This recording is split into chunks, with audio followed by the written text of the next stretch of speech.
Good morning, Brad. Morning, everybody. How we doing? Sorry, I'm breathing hard. Just got done working out. Want to first start off and say what a joke, how disappointed I am that Trent Frazier, obviously nobody has a clue what defense is, that he's not on that award finalist list. Obviously, they don't talk to college coaches. More than likely, our style of play probably doesn't allow him to get enough steals, but they look at all the wrong numbers. They don't look at the opponents that he guards numbers when he plays them, because usually it's a night off for that person. Really, really disappointed. He's the best defender in the country. I look at what Ayo Dosunmu's doing in the NBA. He's number one in terms of guys guarded and ball screen usage and effectiveness, and Trent Frazier is better than him. And obviously our style of play hurts him, but I want it out there publicly. It's not a Defensive Player of the Year award, in my opinion, if he's not on it. I'm ticked off. I'm frustrated. I'd like to know who the committee is that puts that nonsense together. But it's obviously not intelligent people who are uninformed about styles of play and how defense truly impacts winning. So on to Northwestern. Very, very good basketball team, a team that's got a lot of returners. They've got, in my opinion, one of the most underrated players in the league, in Ryan Young, a guy that minutes per play is having a fantastic year. They've got two veteran guards in Boo Buie and Adij. And then Robbie Behrens is developing into a really good basketball player. So a very, very good team. It's Illinois Northwestern. It's always games that are hard fought and come down to the very end. And I would not expect anything different in this one. Both of you had a tough time executing offensively at the very end in your most recent games. Have you had a chance to work on any situations? Is it affected by the guys you're missing? Well, that has a little bit to do with, obviously Kofi's a pretty big presence and is a guy that's at the top of everything we do. Michigan State played great defensively, and yet we got really good shots. We had great opportunities. Jake missed 2 or 3. Trent got a really good look. Plummer missed a really good look. They made great defensive plays. We got to the rim. Their guy made a block or two. Sometimes the ball doesn't go in. So you look at it as execution. I look at it as good execution that the ball didn't go in. But again, it's you don't want to go 9 minutes with 2 baskets, but that was the situation, and we overcame it. Thanks, Brad. Tom Izzo has said, Chris Collins' team has a lot of good pieces, and that, you see a lot of talent, a lot of guys who had, pretty good recruiting rankings, but, they've had trouble finishing games. The results in conference play hasn't been there. What could be like that missing ingredient? What could be that secret sauce that when you have talent, but not like putting it together, do you think? Yeah, that's very hard to say. That would just be speculation on my point. I don't know. You've got to be around every day. Chris is one heck of a coach. They run great actions. They cause a lot of people issues. They've got 2 guards who can score on ball screens. They're much improved over the last few years in transition. They're down low, a really, really good offensive rebounding team. And again, I agree with Tom. They've got really good pieces, and they're a team that is dialed in. They execute, it's a team that I really like looking at them and watching them on film. Thanks, Brad. Hey, Coach, do you have an update today on Kofi and Curbelo? Curbelo has not been with us yet due to his protocols. Kofi is going through his protocols, so nothing new on that front. And you talked about Boo Buie. Could you go a little bit more in depth on him? What are some challenges in slowing him down? Yeah, he's tremendous in transition. You know, he's got a green light. Chris has given him the opportunity to go score the ball. He's had 30-point games in conference games in his career.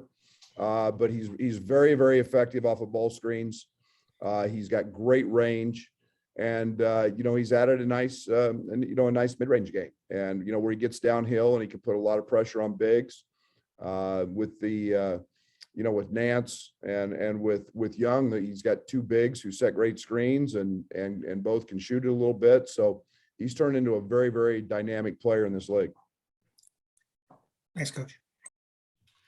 Good morning, Coach. After the game on whatever night it was against Michigan State, you wrote on the board culture win. You guys haven't had your entire roster yet, and we're the end of January. About how much has your culture really helped you guys be successful this season despite not having all your pieces?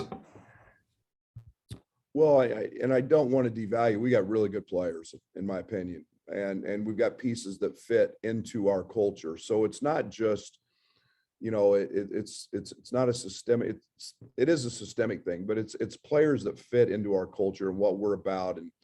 And I was ecstatic after the other night just simply because we found a way. And you got two guys who are All-Americans that aren't in uniform. And I could also go on a rant about Trent not being on the Cousy Award list, but you've got guys that are buying into what you do. But I think there's a part of that will always be who we are: toughness, connected, guys that work really hard, and that's what I mean by that when I wrote culture win.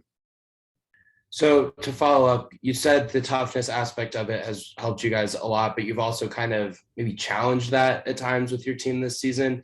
How do you balance the aspect of they're not tough enough, but they're also tough enough to get these wins without some of these pieces? Yeah, it's feel. There's days when I feel like I've really got to grind them. I've really got to challenge them. There's you can't just be one way all the time. I can't just be a guy who just drives them and drives them and drives them, and all of a sudden we lose confidence. And that can happen when you don't have your guys. And so finding that level to give them confidence and to still push that. I love this team because of their independence when it comes to working to make themselves better. And it's not just in practice. I mean, we practiced yesterday morning and yesterday afternoon. We've got 6 guys in getting a second lift and while I was in on the Alter G working out. And that's voluntary. That's just them doing it. And that's making themselves better. And I'm excited about that. That's a big piece of what we do. And if I could get one last quick one, you mentioned all these guys coming in for individual time on their own. Is that different than when you first got here at Illinois? We didn't get guys to practice when we first got here. Yeah, it's a night and day. And again, it's the trying to get everybody to understand how hard winning is and how hard it is to be and get where they want to go, which is the top of the Big Ten as a team. And then individually, most of them want to go to the next level, and that's hard work.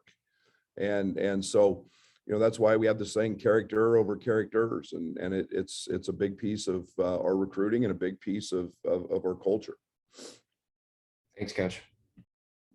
Coach, when did both Trent and DeMonte really buy into defense? I mean, did they arrive that way? Did they build the culture that way? Or when did those two guys really become such dynamic and versatile defensive players?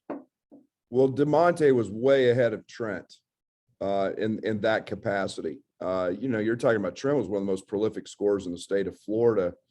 I'm not sure he knew defense, how to spell it, or what it even started with. He was a challenge early on. And, one of the great stories, one of the great memories I always have is Trent at Eastern in that hurricane relief game, sitting on the end of the bench crying, saying he couldn't play here because he couldn't guard their guard. And it's understanding what winning takes, and you don't just score balls. You have to guard to win. And it speaks volumes to both those young men's character that winning is first and foremost with them, and they're going to do what it takes. And I know you come on here kind of talking about Trent, but certainly DeMonte's versatility is so overlooked too, isn't it? Defensively. Absolutely. He guards 5 positions. I mean, we had him guarding their center the other night for 4 trips. And, you know, and then he was guarding, you know, Max Christie, and, you know, and it's just unbelievable to have a guy that can do that. And that's why, you know, in our system, that's important. But, you know, we're not the gambling, you know, shot blocking. We try to take charges. We try to wall up at the rim, you know, not foul, you know, and our system hurts those guys because it's a numbers driven thing. So, you know, everybody can talk about it when they say, oh, he's a defensive player of the year and he gets 4 assists a game or 4 steals a game or whatever. And we don't do that. You know, we don't force a ton of turnovers, but taking guys away from what they want to do, we're pretty good at that. Thank you. Hey, Brad, hard not to notice you stumping for Trent there. Why is it so important to you that he get noticed in these, you know, awards and watch lists and things like that? You know, there's very few opportunities that we get to talk about individuals and individual awards. And I'm not that guy. You know, I'm team and we, and that is Trent. And when I can go to bat for one of our guys and something that I know he deserves to be there and I think is wrong, I'm going to do that. And I know very, very seldom, I think there's very few coaches in the country that are talking to a guy about, well, how do you want to guard? What do you like? How do you feel? What do you see? And know that 99% of the time that sucker's right. And it's just the way he feels in those situations, and you trust it. Then, you know, he takes more pride in what he does on that end than what he does on the other. And so I got to fight for him, man. That's wrong. And it's a numbers driven deal. I get it. But you know, our system hurts him.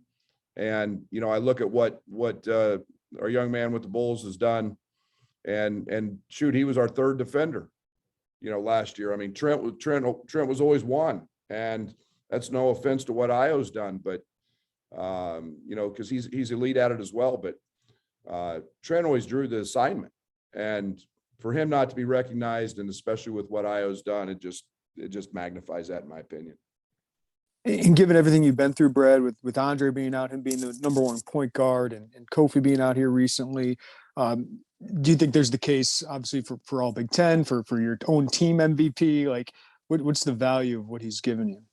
All the above. It's huge. You know, and you know, he's been the one piece that nobody wants to talk about. I get it. Everybody else, and all he does is play 38 minutes a night and make every shot, and you know, it's be an unbelievable kid, be an unbelievable leader. You know, if I can tell you this, we're not where we're at without him. And if that doesn't mean impact and all that stuff, you know, that's for others to judge, obviously, but I know where I feel in my heart with him. Thanks, Brad. Hey, Brad, I know you have said, you know, because of what he does defensively, you're not worried about DeMonte on the offensive end, but has he been a guy, just because of the absences, whose output maybe has been impacted by going from role to role offensively? Sure. Yeah. I mean, last year he was very,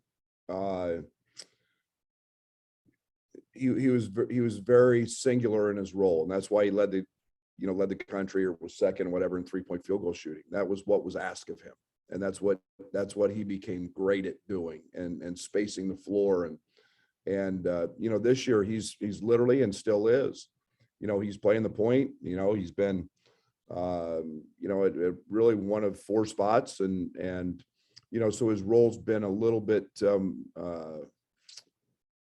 more diverse than it has been, you know, last year. But we need DeMonte to shoot balls and shoot them in, because he's a very, very good shooter when he's open.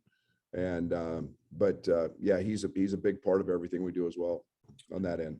What have been those conversations with him? I mean, understanding that he does know how to fit into specific roles, but also that he does have the shooting ability. How have you tried to find that balance? Yeah, and you know, I think there's shows how smart he is because he knows really 4 spots in all of our sets and actions. But I think the one thing it's not as easy as you think going from, hey, I'm a point guard to now I'm a power forward, and making that transition. And maybe his reps are down, shooting the ball compared to last year. But he's all about winning and what we're going to do to win, and he's been great at that. And we do need him to shoot the basketball when he's open because he's going to make it. And if I could get one more, are you able to say what day Andre first entered protocols? I don't even know. I mean, it's based on symptoms, and I don't even know when his symptoms started. Like I told you guys, I don't ask. So he's not been with us yet because of all that. So whatever days the CDC tells us I don't even know. So I'd just be speculating. All right, thank you, Brad. Hey, Brad, I had a question for you. I'm sure you guys took a look at the film on that Michigan Northwestern game. Was just curious to know your thoughts on how they battled and how you think that bodes for your matchup tomorrow. They were terrific. I thought that they did an unbelievable job on Hunter. They used a variety of matchups. We know that, their tendency has been to post trap and double. I thought they were very, very dialed in on the offensive end as well. They exploited, certain matchups. They got great play off their bench with Greer hitting a couple big threes. I thought they were, dialed in. I thought they had a great game plan. They have multiple guys that, the Williams came in off the bench, undersized, very, very strong. He's got a great lower base. And really did a great job in really single coverage on Hunter. So, I think there's a lot of comparisons in terms of what Michigan has been and us in the past. Now, I don't know what that'll look like, with depending on who we have and what we have, but they did a great job, and they did a good job of Michigan got a couple threes late, but they were contested, and that was the difference in the game. Hey, Brad, what's the challenge of maybe having to, as you're trying to find ways to win in the Big Ten and do it though when things are shifting so much from a personnel standpoint? We've probably done more scheming this year than we have in the past. Last year, we've kind of been who we were, and we made small adjustments. This year, it's been more, okay, we don't have Kofi, and or we don't have this. This may be something we're going to have to look at to help protect, without trying to reinvent the wheel, knowing that when we get those guys back, we've got a base in that hasn't changed, and that's probably the hardest part. Is it's been more of a game by game strategy than maybe just us continuing to grow with our foundation and play out from there. So, it's been challenging losing, not knowing who we have, and that's kudos to our staff. They've done a great job with that. So how have the players maybe adjusted to that, and also maybe adjusted to, different lineups and different rotations, and maybe not having a consistency, at least, this year? Great so far. Great. You get a Luke Goody stepping up, RJ stepped up, Pajemski, all those guys keep working and doing their job. Obviously the job Ben has done has been, phenomenal. He didn't play hardly at all in 4 games, and now he's a starter. And, Omar's been impacted. His minutes have gone up. So I think everybody's continued. And that's what I talk about with our culture. Everybody's continued to work on their game, stay ready, take that opportunity when it's there, and it's helped us, and it's helped them grow as well. Thanks, Brad. Non-basketball question. There's a visitation this afternoon for Associate Vice Chancellor Clarence Shelley, who was for 40 years the guy who recruited Black students and developed Black students at the University of Illinois. I just wonder if you ever had a chance to meet him. I did not. Thanks. Coach, end of game situation seems like it could be big in this game. It had, it's been an issue for Northwestern, and it was almost an issue for you against Michigan State. From a coaching standpoint, is that something that you can impact and that you practice? Sure, we practice situations all the time. And, there's certain situations, we had 3 situations. We went over it on film. Trent's not going to very often miss a free throw, front end of a 1-and-1. We had the situation that he missed. We talked about what was almost an and 1 and the foul. We talked about the free throw blockouts. We talked about, what our scenario is, and we work on it a good amount. If we're up 3, what we like to do in those scenarios. So we talk about them a lot. We show a lot of other teams' situations. There was one happened in the Michigan Northwestern game, free throw blockouts.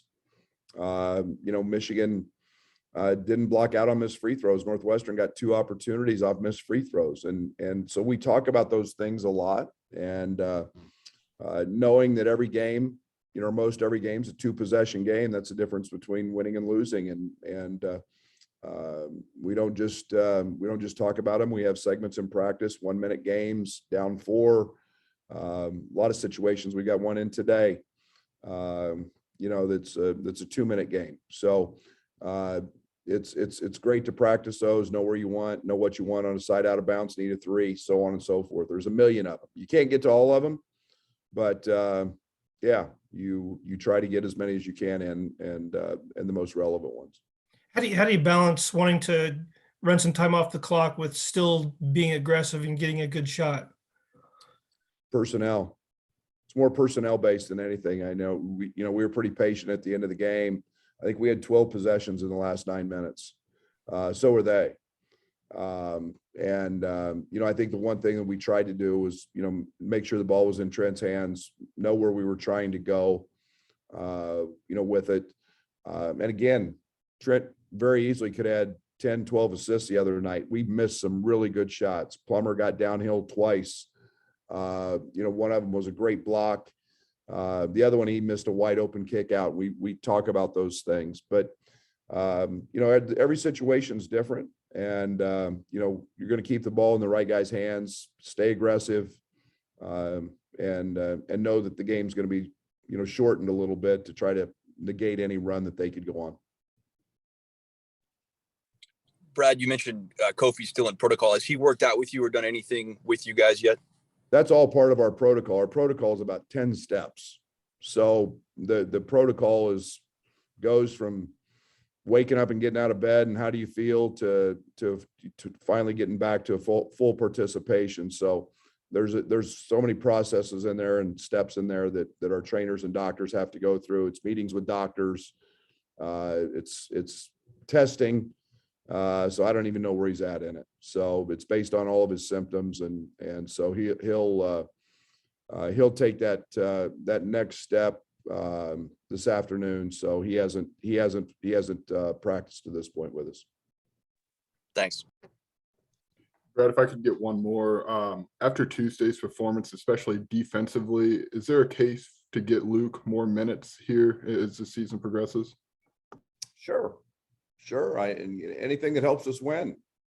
I think that there's a different feel for every game. But yeah, he's a young man that works his tail off and has produced. And I don't go into a game thinking, hey, I'm going to play him or I'm going to play him. It's just kind of a feel by the matchups and how it works. But absolutely, he's been great. And I knew his 3-point shooting, the way Michigan State covered and tried to guard and corral Trent, that he'd get some looks, and he stepped in and knocked him down. And he was great defensively. Thanks, Brad.